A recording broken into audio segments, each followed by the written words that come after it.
All right, so get this. We're diving into MrBeast's real-life Squid Game today. Oh, wow. Yeah. Okay. So we've got his YouTube video where he recreates all those like intense challenges, but with 456 contestants. A massive $456,000 prize.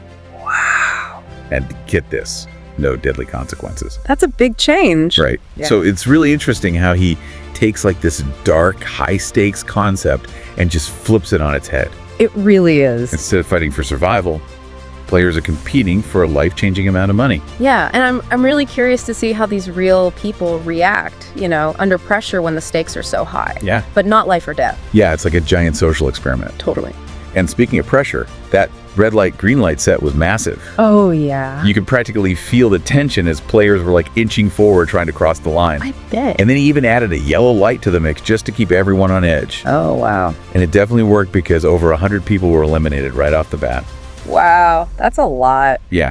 Right away. So it seems like a lot of different approaches right from the start. Some people barely moving to avoid being eliminated. Right. But then you've got Honeycomb, which seems to require a whole different set of skills. Totally. Those cookie designs were incredibly detailed. Yeah, they were so intricate. Absolutely. And everyone was worried about getting that notoriously difficult umbrella shape.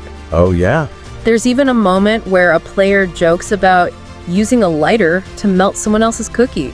Oh, no. It just goes to show the competitive spirit that emerges even when lives aren't on the line. It makes you wonder if that competitive spirit would be even more intense if the stakes were higher. Yeah, you would think. Right. Yeah. But even with that drive to win, MrBeast's generosity really stands out. Absolutely. Eliminated players still walked away with $2,000, and those who left early got $4,000. Wow.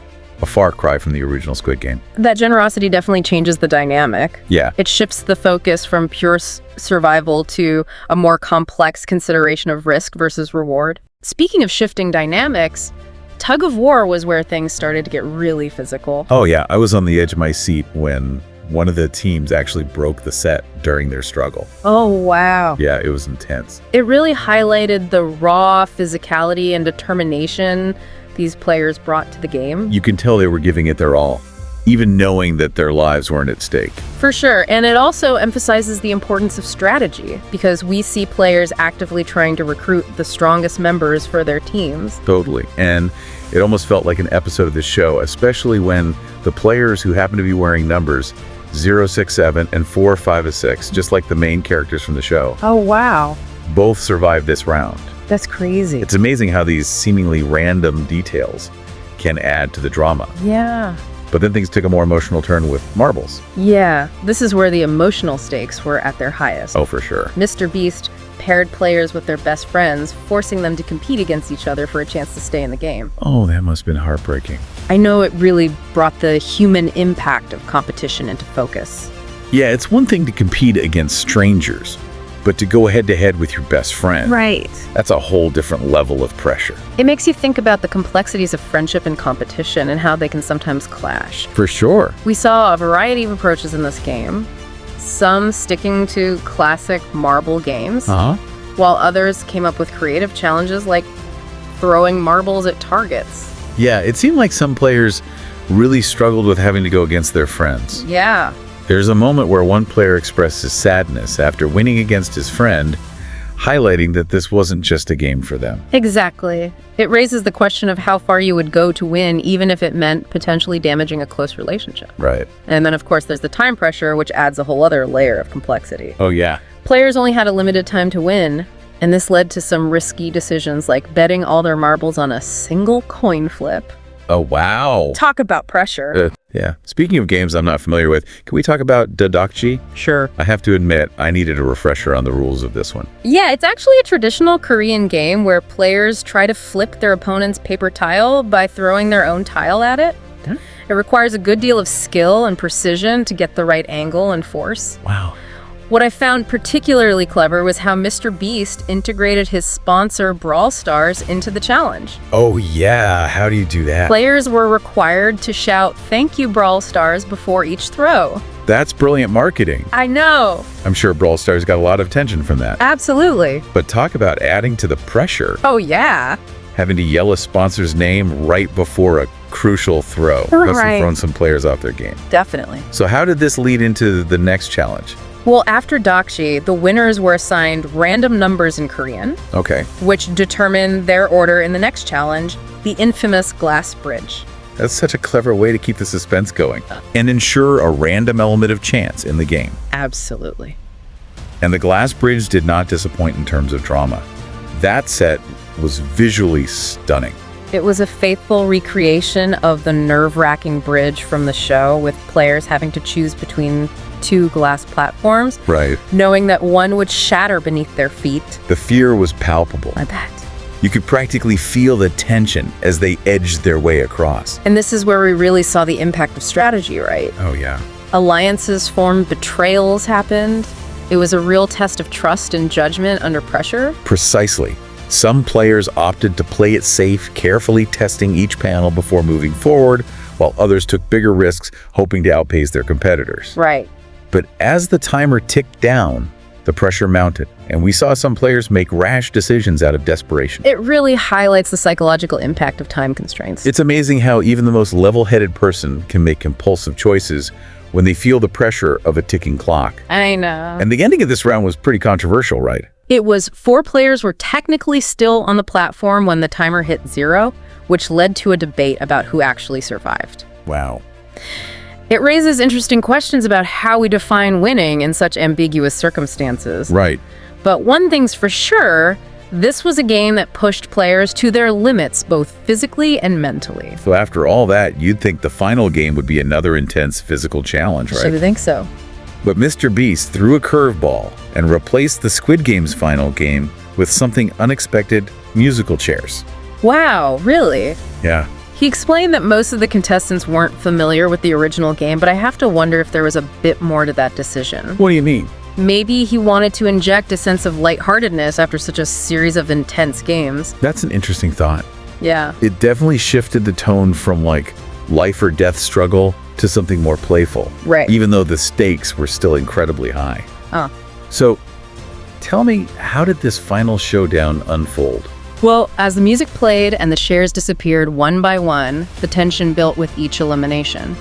I bet it. We saw players jostling for position, some trying to subtly push others out of the way, while others seemed resigned to their fate. It's amazing how a simple game like musical chairs can bring out such a range of emotions and behaviors. It really is, and as the final 2 players circled the last remaining chair, Yeah.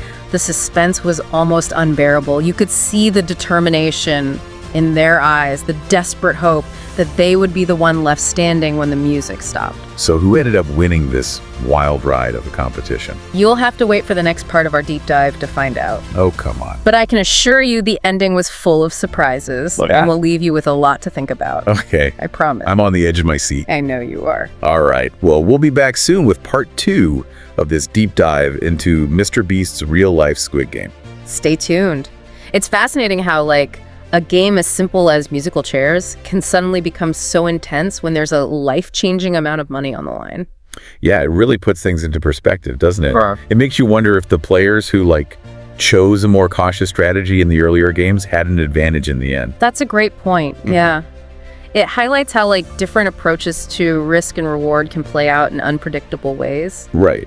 And it also makes you think about, the role of luck and chance in a competition like this. Yeah, I mean, some players sailed through the early rounds, seemingly making all the right decisions, only to be eliminated by a random twist of fate, Right. while others who maybe made some questionable choices early on managed to claw their way to the final game. It's a reminder that, we're not always in control. Right. Even when we think we are. Yeah. Sometimes, despite our best efforts and strategies, the outcome is determined by factors outside of our grasp. Which makes me wonder, out of all the players and strategies we've seen so far, is there anything that particularly surprised you? Well, one thing that stood out to me was the sheer variety of approaches players took. Okay. We saw everything from extreme caution, like that guy who barely moved in red light, green light, to wild risk-taking, like the pair who bet all their marbles on a coin flip. It's almost as if each game was designed to test a different aspect of human behavior. Right. from physical agility to strategic thinking to emotional resilience. Exactly. And the fact that MrBeast offered substantial cash prizes, even for those who were eliminated, created a unique dynamic. Yeah. It removed the fear of complete failure, allowing players to take bigger risks and perhaps reveal more of their true nature. Speaking of revealing their true nature, I was really struck by the player who admitted to getting up before the music stopped in musical chairs. Yeah. He could have easily kept quiet and potentially stayed in the game. Right. But he chose to be honest, even if it meant elimination. That was a powerful moment. It speaks volumes about his personal ethics and sense of fairness, even in a highly competitive environment. It makes you wonder if the knowledge of those cash prizes, even for those who lost, played a role in fostering a more honest and ethical playing field. It's definitely something to consider. Yeah. And it highlights the unpredictable nature of human behavior. Right. We saw moments of remarkable generosity, like players helping each other on the glass bridge, and instances of heartbreaking betrayal as others were left behind. It's a microcosm of society, isn't it? It really is. All the complexities of human interaction condensed into these high-intensity games. And then, of course, you have MrBeast himself, this larger-than-life figure orchestrating it all. He's more than just a host, that's for sure. He's a master at building suspense, driving the action, and keeping the audience engaged. Yeah. His constant reminders of the massive cash prize created a palpable sense of anticipation. Definitely. I mean, I found myself getting caught up in it, even though I wasn't playing. He's incredibly skilled at creating a compelling narrative. Yeah. And he doesn't shy away from using his platform for good. Remember how he gave $10,000 to a random subscriber during the marbles game? Oh, yeah. It was like he was constantly raising the stakes, not just for the contestants, but for everyone watching. It's a brilliant way to create a sense of community and shared experience. Right. And it reinforces his image as a generous benefactor, which further differentiates his version of Squid Game from the original's dark and deadly premise. It seems like he's tapped into something primal, this fascination with competition risk and the allure of instant wealth. It's a potent combination and one that's deeply embedded in our culture. Yeah. Think about reality TV shows, lottery tickets, even social media. Right. We're constantly bombarded with messages that equate success with wealth and instant gratification. And MrBeast has managed to capture that zeitgeist in a way that's both entertaining and thought-provoking. Yeah. It makes you wonder if his real-life Squid Game is simply a reflection of our current cultural obsession with extreme challenges. Right. Or if it points to something deeper, a more fundamental human desire to test our limits and see what we're truly capable of. I think it's a bit of both. Yeah. We're drawn to the spectacle, the drama, the vicarious thrill of watching others push themselves to the edge. Right. But there's also a part of us that admires the courage and resilience of those who are willing to step outside their comfort zones and embrace the unknown, even if there's a risk of failure. It's inspiring in a way, isn't it? Absolutely. It reminds us that we all have the potential to be brave, to take risks, and to achieve things we never thought possible. It's about more than just winning or losing. Right. It's about pushing past our perceived limitations and discovering our true potential.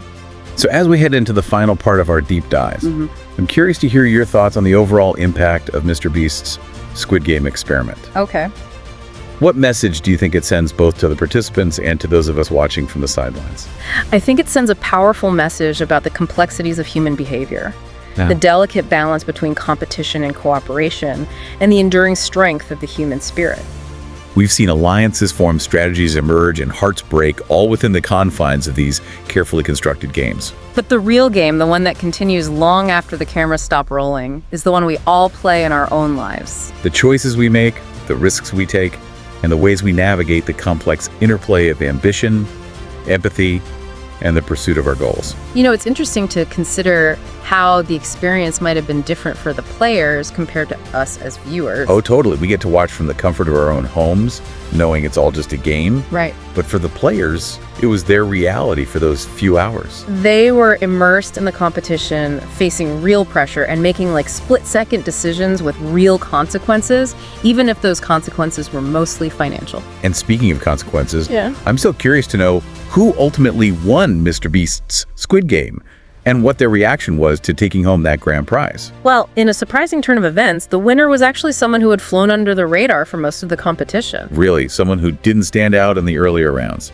Exactly. It goes to show that sometimes a quiet strategic approach can be just as effective as a more dominant one.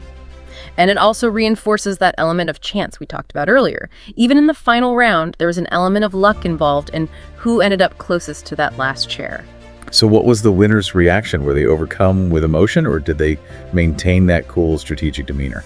Well, when the music stopped and it became clear they had won, there was definitely a moment of disbelief. I think it took a few seconds for the reality of the situation to sink in, but once it did, the emotions came pouring out, tears of joy, hugs with their fellow competitors. It was a genuinely heartwarming moment. That's so great to hear, and I'm sure that $456,000 prize will be life-changing for them. Absolutely, and even the runner-up received $10,000, a testament to MrBeast's generosity. It's a reminder that even in a competition, there can be a sense of camaraderie and shared experience. It really highlights the idea that MrBeast's Squid Game is about more than just winning a huge cash prize. Oh, definitely. It's about pushing your own boundaries, testing your limits, and discovering what you're capable of. And sometimes it's about recognizing that even in a loss, there can be valuable lessons learned and unexpected rewards. I think that's a great note to wrap up on. MrBeast's Squid Game was a fascinating social experiment that gave us a glimpse into human behavior under pressure, the complexities of competition, and the power of generosity. It was a wild ride full of twists and turns, laughter and tears. But most importantly, it left us with some thought-provoking questions about ourselves, our values, and the choices we make when faced with challenges. And for those of you listening, we want to hear from you. What would your strategy be if you were a contestant in MrBeast's Squid Game? What surprised you the most about this real-life experiment, and what do you think it reveals about our culture's fascination with competition and risk? Leave us your thoughts, continue the conversation, and until next time, keep exploring, keep questioning, and keep diving deep